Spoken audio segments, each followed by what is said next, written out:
لکه یو ملاو هغه به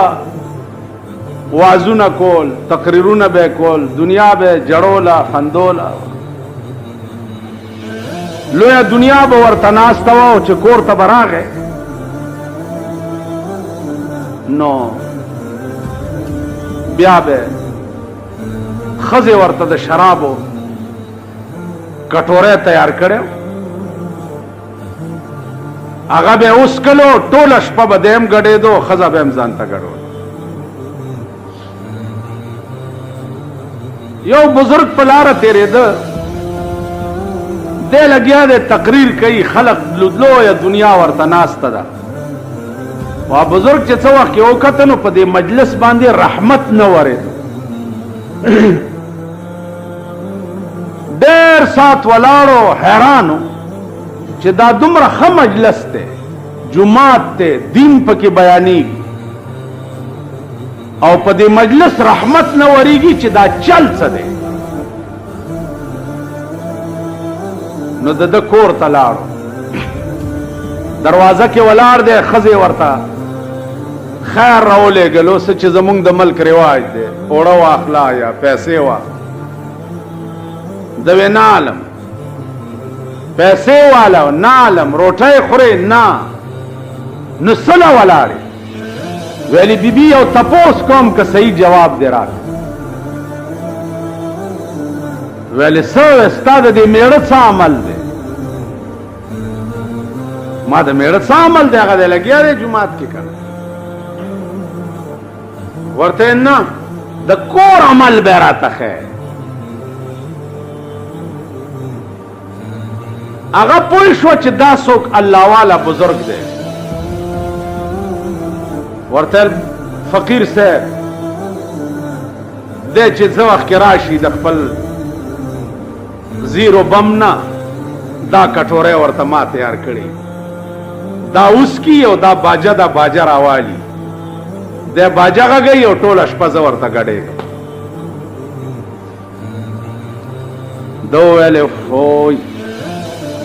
دا په دې مجلس چې رحمت نه ورېدو نو وجه دا وه. ځکه مولانا روم ویلي دي چې واعظا چو جلوه به محراب و منبر میں کند، واعظا چو جلوه به محراب و منبر میں کند، چون بخلوت میں روان آکار دیگر میں کند. واعظان په منبر او په محراب باندې جلوگر وي، داسې لګیا وي، ځمکې او اسمانونه جنګوي او خلق دي لوټ پلوټ کوي، لیکن چون بخلوت میں روان آکار دیگر میں کند، چې خلوت تلار شي بیا بل څه. عزیزانو یو وخت داسې و چې زما ذهنم د هلکوالي زمانه کې دا نه منله چې یاره داسې به څوک داسې کوي. اوس مې ومنله. په دې محراب او منبر جلوګرۍ نه بعد دا خلق ټوله شپه وي سی آر ته ناست، دمتوب او کنجرتوب ته ناست. نو اوس مې یقین راغی چې دا خبره بزرگ ټیک کړې او د مولانا روم خبره خو بیا د سندان گزار دی، نو د هغه خبره چرته غلط. نو زما عزیزانو هغه فقیر ورته ووی چې دی څه وایي چې څه وخت کې تا ته وایي چې کټوری راواله؟ وی دی راته وایي چې راواله هغه کټوری، خدای غفور الرحیم دی، عفو به وکړي. ویل ښځه چې بېګاله راشي او تا ته وایي چې راواله کټوری، خدای غفور الرحیم دی، عفو به وکړي، نو ته ورته وایه غفور الرحیم خدای خو قهار و جبارم دی. غفور الرحیم خدای خو ان بطش ربک لشدیدم دی. الله وی اے حبیب زمان نیول داسې دي چې یو ځل پکې څوک راشي بیا د دنیا یو طاقت رانه خلاصولی نشي. نو ته ورته ووایه چې غفور رحیم خدای خو قهار و جبارم دی او ان ربک بطش ربک لشدیدم دی. ویلی خواه چې بیګاله دی راغی خلق رسخت که وراوړه کټوره خدای غفور رحیم. ویل ښځې ورته ویل سړیه خبره واوره خدای غفور رحیم دی خو قهار و جبارم دی. ان بطش ربک لشدیدم دی. ویل ها کټوره په دا ځمکه وویشت او ویل یا الله توبه په سجده پرېوته او معافي وکړه. خبره خلاصه شوه. څه میاشت دوه درې تېرې شوې فقیر بیا په لاره روان دی بیا لګیا دی تقریر کوي. فقیر چې اسمان ته وکته د الله کروڑونه و ربونه رحمتونه پرې راوړل. بیا یې کور ته لاړو دروازه کې ودرېد. بیبي راله څه وایې فقیره؟ ویل زه هماغه فقیر یم. کار وشو؟ ویل کار خو داسې وشو چې زه درته اوس څه ووایم. اوس چې د جومات نه راشي ټوله شپه یې زم په مونځو درولیم او په خپله خدای ته په سجدو پروت. ټوله شپه زم جاړم او دی هم خدای ته جاړي. زما عزیزانو د چا چې خپل اندرون صفا وي اندرون پاکي د هغه خبره په خدای قسم د غشي گزار او د ګولۍ گزار څه شی دی چې په چا ننوځي د هغه خبره د غشي او د ګولۍ نه زیاته تیزه په سړي ننوځي. دا زمونږ خبرې چې خلق د سړو نه ګڼي د هغې وجه دا ده چې وای نوم دا ستا او د بل اخلم ځان ته وایم خفه نه شي که مې نوم واغستو ستا. زمونږ خپل اندرون پلیت او مردار. شیخ جنید بغدادي رحمت الله علیه زمانه وه دا ډېر لوی سړی و. د ده کلي کې یو ډمه وه هغې به 1500 روپۍ د یو شپې اخستې. چا به چې ورسره شپه تېروله 1500 روپۍ به خلق ولراله صاحب دا خو غرق شو د دې بیړه غرقه شه دا 1500 روپۍ خلک کورونه خرڅوي. څوک پټي ګاڼه کوي څوک ځمکې ګاڼه کوي. لکه پښتنو کې عام رواج د زوی واده دی هغې دپاره پټی ګاڼه کوي مینه ګاڼه کوي چې ډمه رانهولي هم سترګې ټیټېږي. په پېښور کې دی چې واده یي صاحبه چې پولیس بینډ رانهولې یا فوجي بینډ رانهولې یا دا بارډر والا د زناور بچي د دغو بینډ رانهولې صاحبه بیا دې سترګه ټیټي.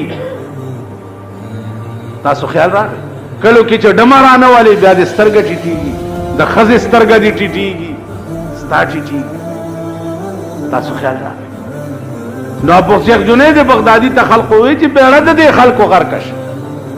هغو طبعي جوړه ده. شیخ جنید بغدادي وی ښه خلق داسي جهاد دې ته وایي انسداد د جرائمو دې ته وایي. جواب ورولېږلو خپل شیخ چې اډمې ته ووایه چې بېګاله ستا کور ته به شیخ جنید بغدادي راځي چې بل چا نه پیسې وانه لي. شیخ چې ورغی اډمې ورته ویل چې زما کور کې شیخ جنید بغدادي څه کوي؟ پیر دی بزرگ دی. ویب نورې خبرې پرېږده پیسې به 1500 روپۍ لې او شیخ جنید بغدادي به ستا کور کې شپه تېروي. دا ډېره دمم په هیبت ته چې بیړه یې غرقه شي. دا دومره بزرگ او پیر او دنیا منلو والا که نه دی نو ماښام ماسخوتن مونځ شو شیخ جنید بغدادي شیخان ورسره دي او د ډمې کور ته روان. هسې د شیخ جنید بغدادي د ایمان ته وګوره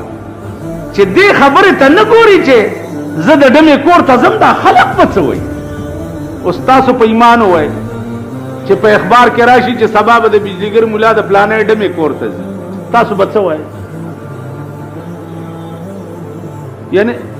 ستاسو دا سرونه به دا ومني چې دا مولانا صاحب چېرته تقریر کولو له وله ځي نو اخبار بلاس کې والے راشه کنه راش او بیا دا ساربزن طلاقی چې دي چې دا ما پرتګونه په پاسمان کې جنډه کړی دي دغه له خو به یو لویه موقع په لاس ورشي. پرون راته یو خان وی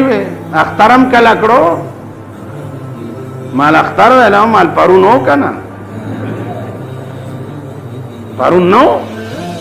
نو دیو خزم یو ځای لیدلی ویل پرون کم ځای اخترو مال پرون اخترو کنه ویل کم ځای مال هغه صدر نه چې صدر پول باندې زو ته سره یو ځای شو مال تا سره اختر ناس نه اوس بس داسې شو چې ساعت یې ووته ویل نه نه داسې تپوس مې کول مال ما ماسې وویلې کنه پرون اختر وکړه بې غیرته د ما ته اختر دی کنه دا زمونږ ملک دی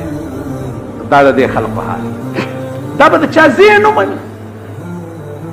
اوس شیخ جنید بغدادي دې ته نه ګوري چې دا خلق به څه وایي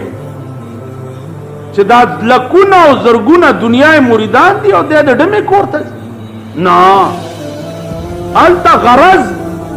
نفس نو غرض نفس نو غرض د یو انسان بچکولو د ګناه نه اگر که زما نفس پکې تباه شي خدا انسان دې د ګناه نه بچ کور ته ورغی پیسې ورکړې ویل بیبي خبره واوره دا پیسې په کم شرط هلې وی صاحب په دې شپه کې به زما ځان تا ته وقف ته چې څه وایې زه به وایم چې ښه ویل نه خو به نه کې وی نه به شیخان رسخت کو دی دننه لاړو دروازه یې بند چې دننه لاړو ډمې ته وایي چې بیبي داسې چل دی چې زه داسې پیر غوندې یم صفایي زیاته خوښوم ته لاړه شه لږه ولامبه او پاکې جامې واغونده او بیا راشه ویل ډېره لاړه ویلمبل پاکې جامې واغوستې او راغله ورته وی بیبي ستا او زما خو ټوله شپه دا خبرې به کوو خو زه داسې پیر غوندې یم منځونه مې ډېر خوښ دي نو یو دوه رکاته به تو کړي یو دوه به زه وکړم بیا به نورې خبرې کوي ویل ډېره ښه دمه یې په مانځه ودروله چې په مانځه یې ودروله شیخ جنید بغدادي رحمت الله علیه نیت پې وتړلو قبلې ته د دې مخ کو په مانځه یې ودروله او دې په خپله اوس اسمان ته ګوري او خدای ته وایي چې هر چی کردم بود آخر کردمش از زنا سوء نماز آوردمش هر چی کردم بود آخر کردمش از زنا سوء نماز آوردمش پس رجوع قلبی کار ترا قلبها قلب طفیل مصطفی اے پروردگارا زما خودم رکارو چې د دې ډمې کار زناو دا مې د زنا نرونی و او را مې وستتا ته مې ودرولا اوس دینه مخکې زما کار داو چې داسې هیله او وجه مې جوړه کړه چې دا ډمه مې د زنا نه رامنې کړه او تا ته مې ودروله اوس دې نه مخکې پس رجوع قلبی کار ترا قلبها قلب طفیل مصطفی اے اللہ د دې زړه د ګناه نه بندول او ځان سره تعلق جوړول خدای دا زما کار نه دی دا ستا کار دی اے اللہ د جناب محمد رسول الله په خاطر خدای د دې ډمې د زنا نه زړه تور کا او ځان سره تعلق جوړ کا چې دا الفاظ ډمې واورېد بېهوشه تر سبا پورې بېهوشه پرته وه سهار چې په هوش کې راله نو د شیخ جنید بغدادي په لاس یې بیعت وکړو او توبه یې وویسته چې مړه کېدنو د خپل وخت لویه ولي او بزرګه وه تاسو خیال راغی عرض میں داو چې دا اولیاء د بزرگانو کار دای د خدای مخلوق د ګناه نه بچ کول او اولیاء او بزرگان دا زمونږ د زمانه ګڼ کپان نه دا زمونږ زمانې ګڼ کپان نه چې دا ځان ته بړیسي ساتلي چې دی مخکې تیر شي تا ته ورشه دوا ته والا دوا حضرت جینا دوا والا دا ګڼ کپان دي او دا د جیبونو ګڼ کپان دي اولیاء درته ہے اولیاء دا نفس ده نفس قرآن کې درې قسمه راغلی نفس امارہ نفس لوامہ نفس مطمئنہ دا نفس ده دا باقاعدہ د انسان غوندې خبرې کوي دا اولیاء سره استا خدای پر تاسو پیژنئ نه چې نفس ته تاسو نفس چې ده تشو متیازو دي شي ته وایي نفس میں خراب ته وایي چې نفس دغه شي ته وایي نفس ته پیژنئ نفس درې قسمه نفس امارہ نفس لوامہ نفس مطمئنہ بیا دا نفس په هر شکل کې متشکل شي او د انسان په شان خبرې کوي سړي سره خبرې د نفس بزرگ توای چې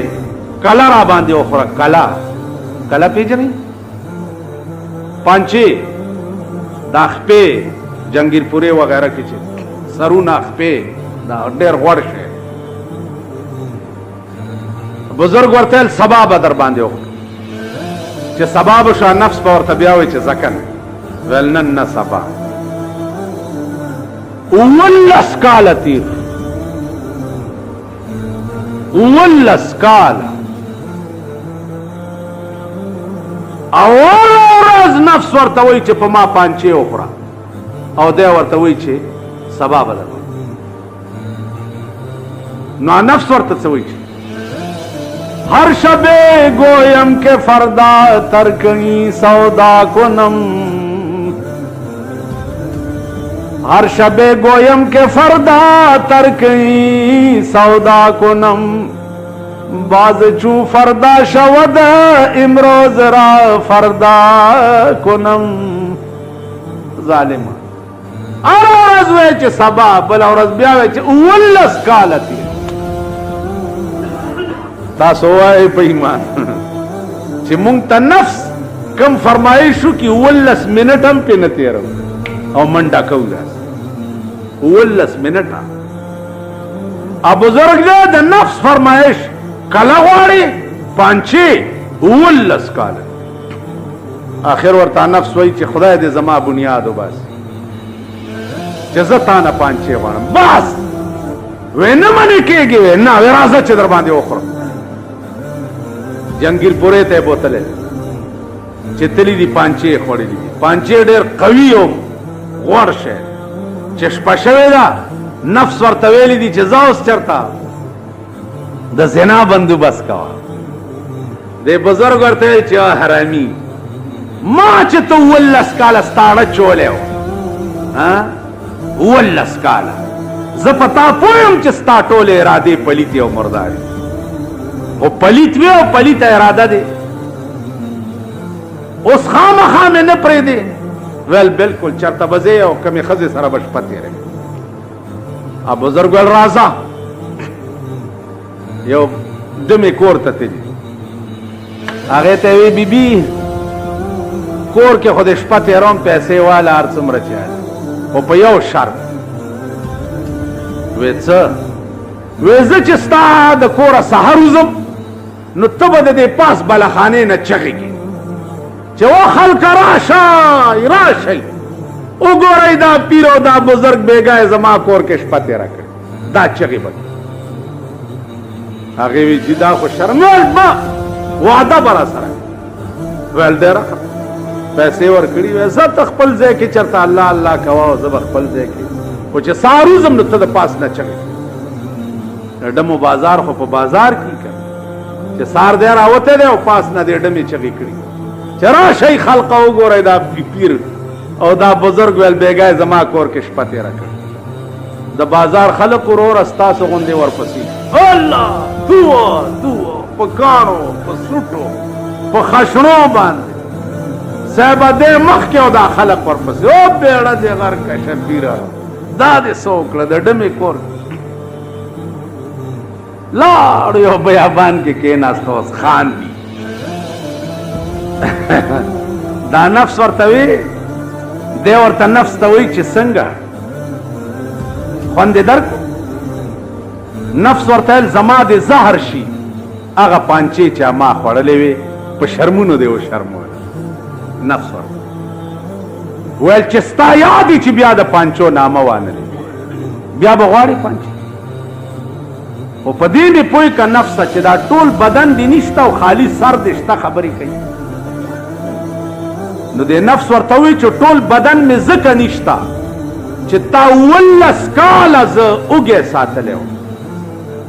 او زما تمنا دې نه پوره کوله نو په دې 18 کاله کې زما دا بدن ټول ویلی شوی و